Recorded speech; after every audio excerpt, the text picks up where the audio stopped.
యేసుక్రీస్తు ప్రభువారి నామం పేరిట అందరికీ శుభాభివందనాలండి. మొదటిగా దేవుని వాక్యమును చదువుకుందాం. నీ ప్రార్థనలన్నీ యెహోవా సఫలపరచునుగాక. ఈ వాక్యము మన వినికిడిలో దీవించబడునుగాక. దయచేసి ప్రార్థన చేసుకుందాం.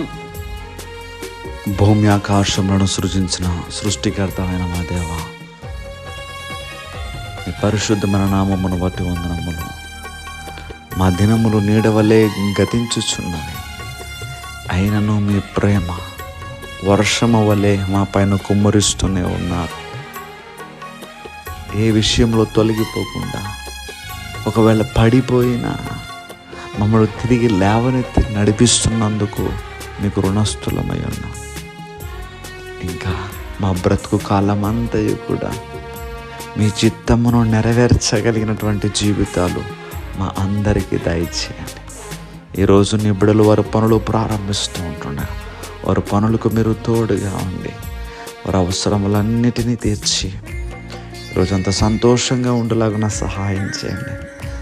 విదేశాల్లో ఉన్నటువంటి బిడ్డలందరినీ జ్ఞాపకం చేసుకుని మీరే వారికి తోడు ప్రభువా.